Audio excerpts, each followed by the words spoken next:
আমার ক্ষুদ্র জীবনে অভিজ্ঞতা থেকে দেখেছি, ছেড়ে দেওয়ার মধ্যে সুখ আছে আর কি।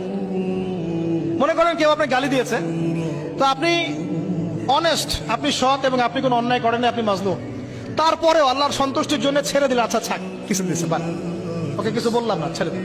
এই ছেড়ে দেওয়ার মধ্যে যে এত সুখ, এটা আপনি বুঝতে পারবেন না। এই সুখটা উপলব্ধি করেছেন স্বয়ং রাসূল সাল্লাল্লাহু আলাইহি ওয়াসাল্লাম। মক্কা বিজয় দিন ওই যে বহু মানুষ এসে কি বলেছিল, ভয়ে কাঁপছে যে রাসূল সাল্লাল্লাহু আলাইহি ওয়াসাল্লাম তাদেরকে আবার মৃত্যুদণ্ড দেন কিনা, আছে না? আল্লাহ নবী বললেন যে লা তাসরিবা আলাইকুমুল ইয়াউমা, তোমাদের উপর আজকে আমার কোনো অভিযোগ নাই, ওয়া আনতুমুত তুলাকা, তোমরা মুক্ত, যাও, ছেড়ে দিল। এটা শান্তি। ইউসুফ আলাইহিস সালামের ভাইরা কুয়াতে ফেলে দিয়েছিল না, সেখান থেকে মিশরের বাজারে, সেখান থেকে রাজপ্রাসাদে, সেখান থেকে জেলখানায়, জেলখানা থেকে রাষ্ট্র ক্ষমতায়। কি লাইফ ট্র্যাজেডি, লাইফের ট্র্যাজেডি দেখেছেন? এখন ইউসুফ আলাইহিস সালাম যখন শেষে ভাই থেকে চিনলেন, তিনি কি ভাইদের প্রতি প্রতিশোধ নিয়েছেন? বলেছেন যাও, মাফ করে দিলাম, ছেড়ে। এটাই শান্তি।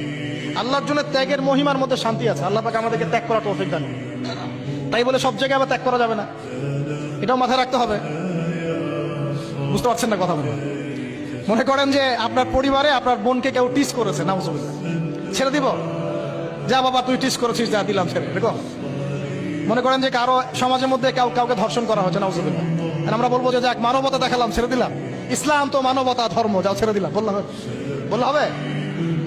সব জায়গায় ইসলাম মানবতা শেখায় নাই, কারণ কোন কোন জায়গায় মানবতা না শেখানোটাই ফরজ। একজন চোরের উপর আপনি কি মানবতা দেখাবেন? একজন ধর্ষকের উপর আপনি কি মানবতা দেখাবেন যে আরো ধর্ষণ কর বাবা, যা, উৎসাহ দিবেন? একজন খুনি, আপনি কি তাকে মানবতা দেখাবেন না ফাঁসি দিবেন? তো এই যে কিছু মানুষ এখন বলে ইসলাম মানে শান্তি, আর শান্তি মানে শান্তির সুবাতাস বলছে। ওরা ওই যে ইসলাম থেকে বদর, উহুদ, খন্দক, খায়বার সব কাট করে ফেলছেন। এগুলো ইসলামে নাই। ইসলামে শুধু আছে সালাম, সালাম, আফসোস সালাম, খালি সালাম দিবা আর তোমরা কি করবো, খাবার খাওয়াবা, ব্যাস। আর ইসলামে যে আরো বড় বড় বিধানগুলো আছে, এগুলো পাশ কাটিয়ে এড়িয়ে যাবে। ইসলাম তো শান্তির ধর্ম। আরে বাবা, শান্তি মানে কি? শান্তি মানে আল্লাহর বিধানগুলো মেনে নিয়ে আল্লাহর সামনে আত্মসমর্পণের মধ্য দিয়ে শান্তি অর্জন করা। এই হলো ইসলামের ডেফিনেশন। আল্লাহ পাক আমাদেরকে পূর্ণাঙ্গতা বোঝার তৌফিক দান করুন, আমিন।